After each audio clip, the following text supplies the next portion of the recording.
A few months ago, a respected executive with 33 years of experience as a city manager messaged me after being unexpectedly terminated. No scandal, no ethics issues, no performance problems. The council had simply changed. The political dynamic shifted, and a professional who had spent decades focused on administration suddenly found himself exposed in a political environment he had not fully accounted for. Situations like that are becoming more common across the country, and in some places, leaders are now openly asking whether professional city managers should run governments at all. In Los Angeles County, voters have already approved a shift away from the traditional administrative model, with an elected executive set to take office in 2028. In San Diego County, similar conversations are happening right now. And the change underway in Los Angeles County will represent one of the most significant structural shifts in local government leadership in decades, which raises a serious question for the profession. Is the council manager form of government beginning to face structural pressure in a political environment that is changing faster than the model was designed for? In this episode, we'll examine what's happening in Los Angeles and San Diego, why these conversations are gaining traction, and what they may signal for the future of professional city management. Let's take a closer look, because if the forces driving these changes continue to gain traction, they could fundamentally reshape the future of professional city management, and in some places, potentially replace it altogether.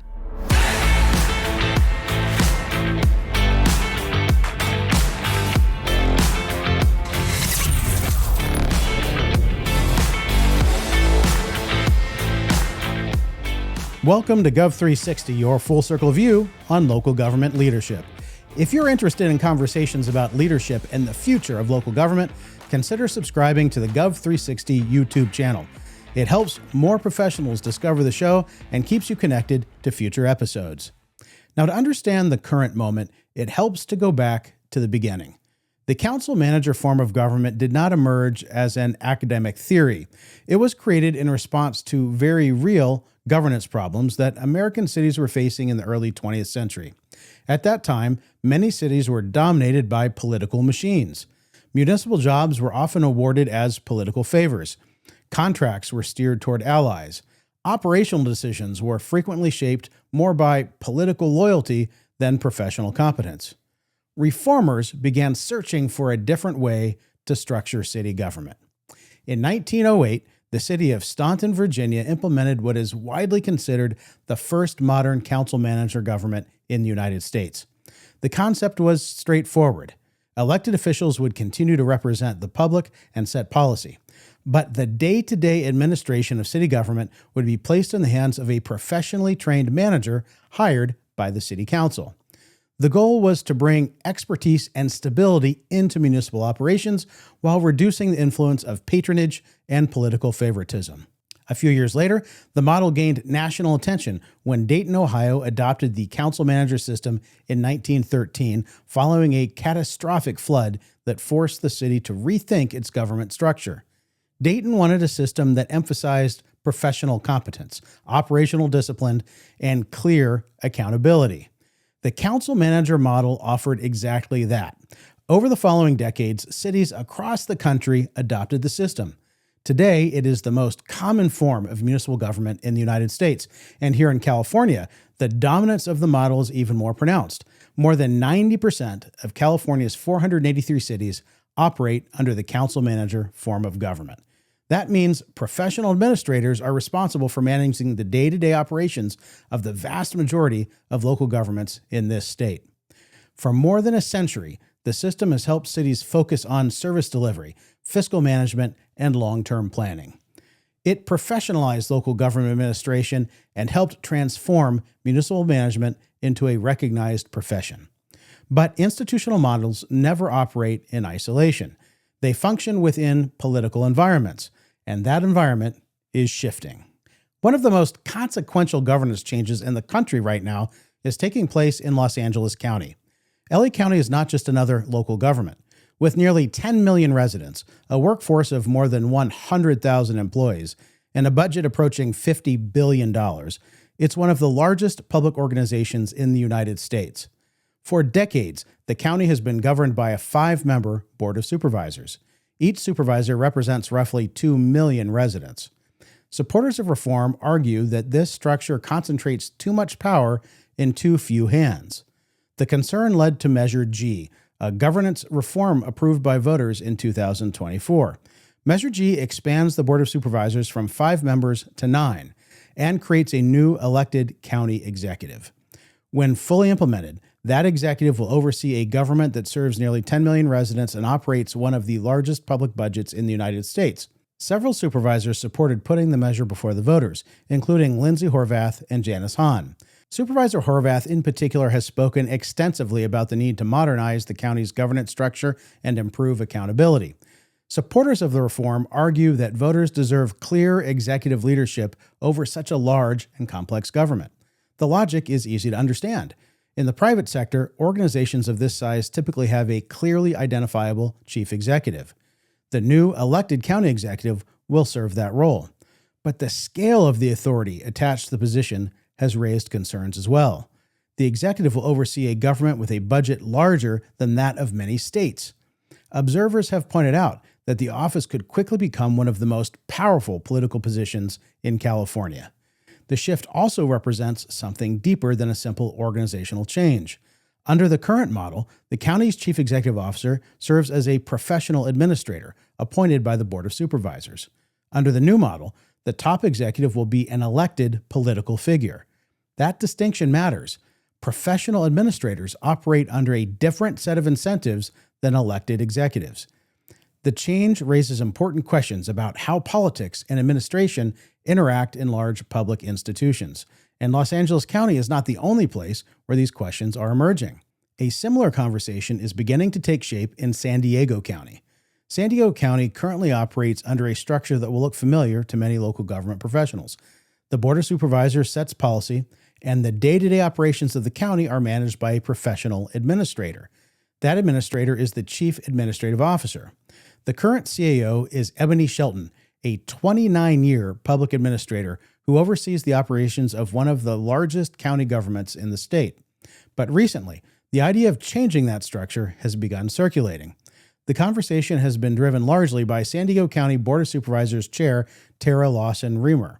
Lawson-Remer has been exploring the possibility of broader charter reforms that could include extending supervisor term limits and eventually converting the county's top administrative position into an elected office, essentially creating a county mayor. The concept is still in the discussion phase. Nothing has been finalized, but the fact that the conversation is happening at all is significant.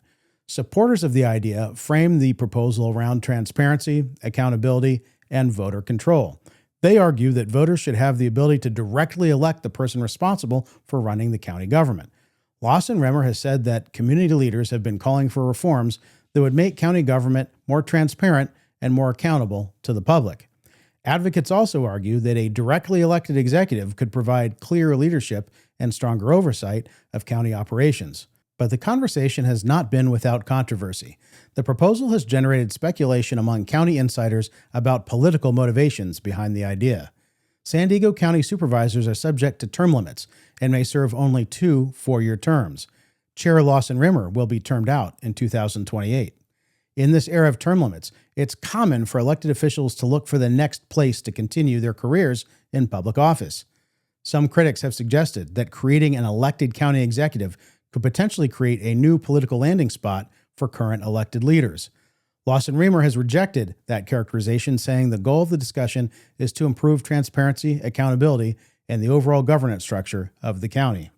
I reached out to Supervisor Lawson-Remer and invited her on the show to delve into her proposal, but she has not responded. Should she decide to share her thoughts transparently with local government professionals, the invitation remains open. Regardless of where one stands on the proposal, the conversation itself reflects a broader trend.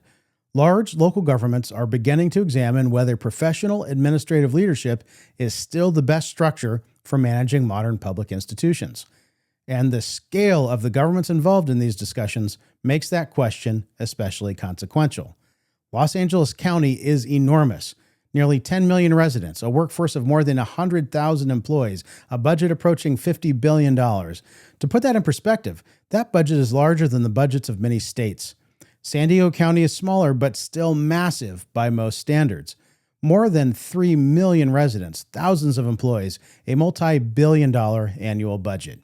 These are not small municipal governments. They are complex regional institutions responsible for everything from public health and behavioral health services to law enforcement, infrastructure, environmental protection, housing programs, and social services. Running organizations of that size requires significant management capacity. And that raises an interesting governance question. Should organizations of this scale be led by professional administrators who are hired based on qualifications and experience? Or should they be led by elected executives who are directly accountable to voters? There are reasonable arguments on both sides. Private sector organizations of comparable size almost always have a clearly identifiable chief executive. At the same time, professional administration has long been a cornerstone of the public sector governance structure. The debate becomes even more complicated when politics enters the question. One of the foundational ideas behind the council-manager form of government was the separation of politics and administration. The concept was not that politics disappears from government. Politics is inherent in democracy. Elected officials debate policy choices, represent community priorities, and ultimately make decisions about public direction. Professional administrators implement those policies and manage the operations necessary to deliver public services. That separation helps maintain stability. Political leadership can change through elections, while professional management provides continuity. But maintaining that balance requires discipline on both sides. Elected officials must respect the distinction between policy direction and operational management. Professional administrators must remain politically neutral while executing policy faithfully. For more than a century, that balance has generally worked well in American cities. But the political environment surrounding local government has become more volatile. Social media accelerates narratives and amplifies conflict. National political polarization increasingly influences local debates. Public expectation for immediate responses from government have grown dramatically. These dynamics create pressure on governance models that were designed for a slower, more deliberate political environment. Political administrators often operate in systems that reward careful analysis and long-term planning. Modern political environments frequently reward speed, visibility, and strong public positioning. That mismatch can create real tension inside local government organizations. Another factor in shaping these debates is declining trust in institutions. Over the past 2 decades, surveys have shown declining public confidence in many major institutions. Congress, the media, universities, public health agencies. In some communities, that skepticism has extended to government administration. Some voters increasingly want to see visible leadership that they can directly hold accountable. Professional administrators who operate behind the scenes may not satisfy that expectation. In that environment, elected executive models can appear more attractive. An elected executive provides a single identifiable leader, someone voters can reward or remove at the ballot box. From a democratic perspective, that argument has real weight. But there are trade-offs. History also offers examples of the risks that can arise when executive authority is concentrated in a single elected office without the buffer of professional management. In Detroit, former Mayor Kilpatrick was convicted on federal corruption charges after abusing the power of the mayor's office for personal and political gain. The scandal involved bribery, misuse of city contracts, and a broader culture of patronage that ultimately destabilized city government during an already difficult period in Detroit's history. Professional city management systems were originally designed to prevent exactly those kinds of situations. By separating political leadership from administrative authority, the council-manager form of government reduces the opportunity for contracts, hiring decisions, and operational control to become tools of political patronage.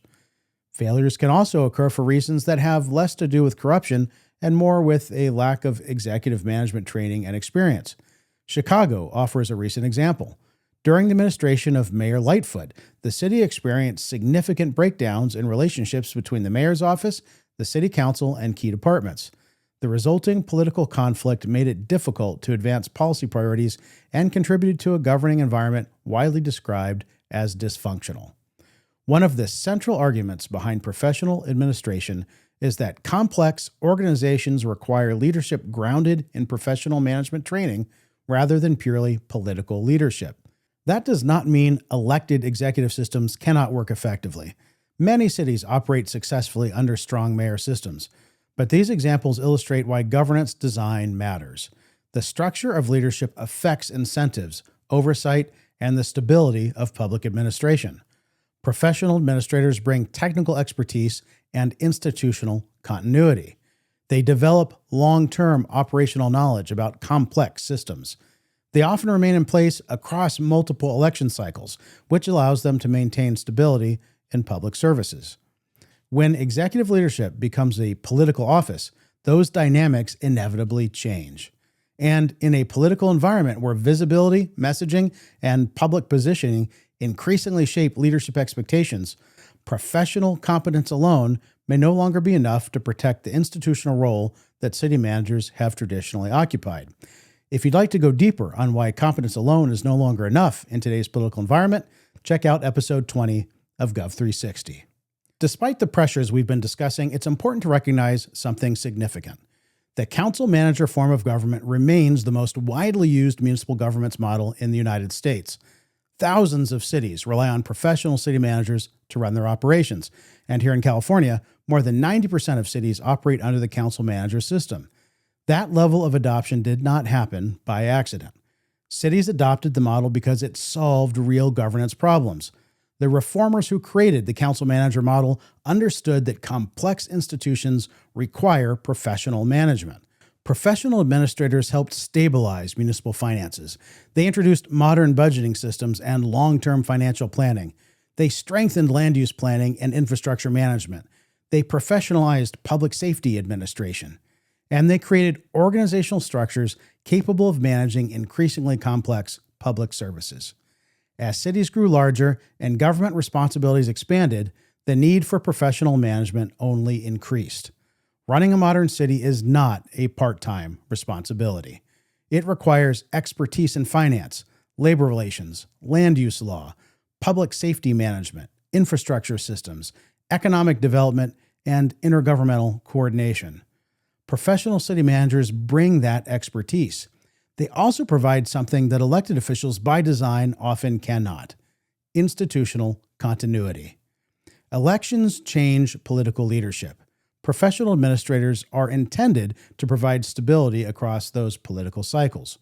When the model functions as designed, that continuity allows cities to maintain long-term infrastructure programs, manage complex budgets, and deliver services consistently, even as elected leadership changes.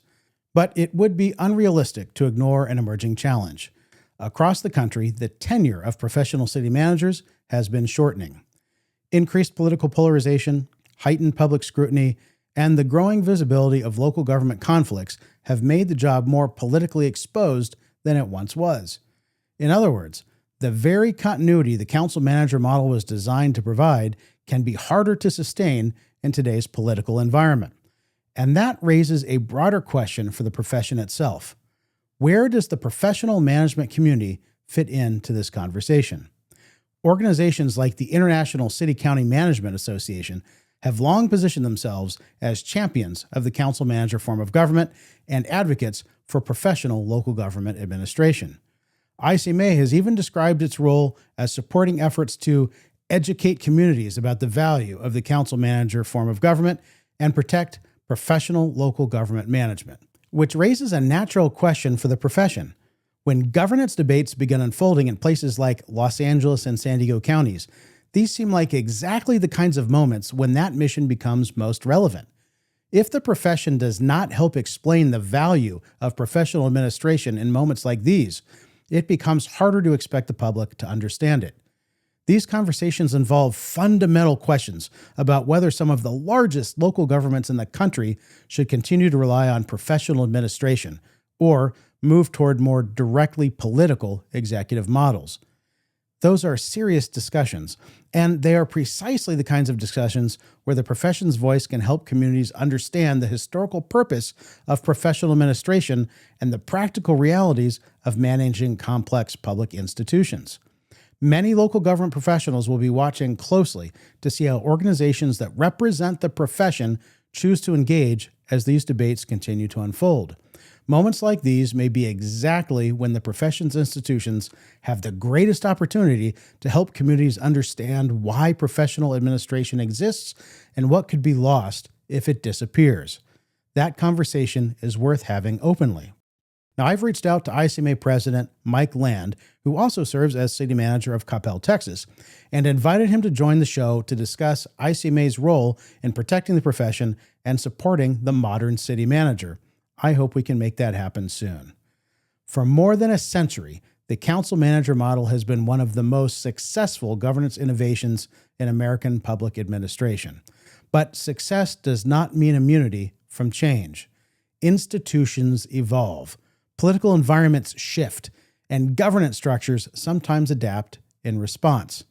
The conversations happening in LA County and San Diego are part of that broader process.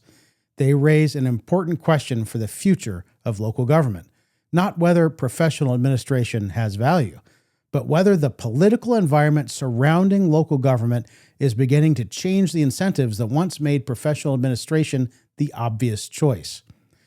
For those of us who work in public administration, these debates are more than academic discussions. They touch on the future of the profession itself. City managers, county administrators, and other professional executives occupy a unique role in American government. We operate at the intersection of policy and operations. We translate political direction into practical implementation. We manage complex organizations responsible for essential public services. We do this work while maintaining professional neutrality and ethical standards. The profession demands a unique combination of leadership, technical knowledge, and political awareness, and it often requires navigating environments where the rules of politics and the demands of administration intersect in complicated ways. In many communities, professional administrators serve as stabilizing forces. They provide continuity across election cycles. They maintain institutional knowledge. They help ensure public services continue operating regardless of political changes. That role becomes even more important in times of political volatility. But let's be clear about something. The council manager model is under pressure not because it is failing. It is under pressure because the political environment surrounding it has changed. The model was designed for a time when communities broadly agreed that professional administration should operate at some distance from politics. Today, we're living in a period where many institutions are being pulled closer into the political arena. Universities, public health agencies, school boards, even election administration. Local government may simply be experiencing that same gravitational pull. If that is true, the real challenge for the profession is not defending the model. The challenge is demonstrating why professional administration still matters in a political environment that increasingly questions it. The council manager form of government began in a small Virginia city more than a century ago. It spread across the United States because communities recognized the value of professional administration. Cities wanted competent management. They wanted ethical leadership. They wanted institutions that served the public interest rather than political machines. More than 100 years later, the vast majority of cities in the United States still rely on that model. That fact alone says something powerful about its effectiveness. The governance debates unfolding today in places like LA and San Diego counties deserve thoughtful discussion. Institutional structures should evolve when necessary. Communities have every right to examine how their governments operate and ask whether improvements are possible. But as those conversations continue, it is worth remembering why professional public administration exists in the first place. It exists because governing complex communities requires expertise, discipline, and a commitment to public service that goes beyond politics. Local government professionals rarely attract headlines. We are not running national campaigns. We're not dominating television debates. We are managing water systems, maintaining roads, planning communities, balancing budgets, and ensuring that essential services reach the residents who depend on them every day. That work matters. It matters to the health of our communities, and it matters to the functioning of our democracy. The future of government structures will ultimately be decided by voters and elected officials, but the value of professionalism, ethics, and stewardship will remain essential regardless of the model. Those values are what define the profession, and they are what continue to make local government one of the most important forms of public service in our society. If this episode gave you something to think about, consider sharing it with a colleague in local government. These conversations matter, and the profession is stronger when we engage with these ideas together. If you're watching on YouTube, please take a moment to subscribe to the channel. Subscribing helps more local government professionals discover the show and keeps you connected to future episodes. You can also listen to Gov360 on all major podcast platforms, including Apple Podcasts and Spotify. And if you'd like to stay connected between episodes, you can join the Gov360 newsletter on LinkedIn. It's free, and LinkedIn is where we can all connect and continue the conversation. Thank you for joining us on Gov360. Until next time, govern boldly, my friends.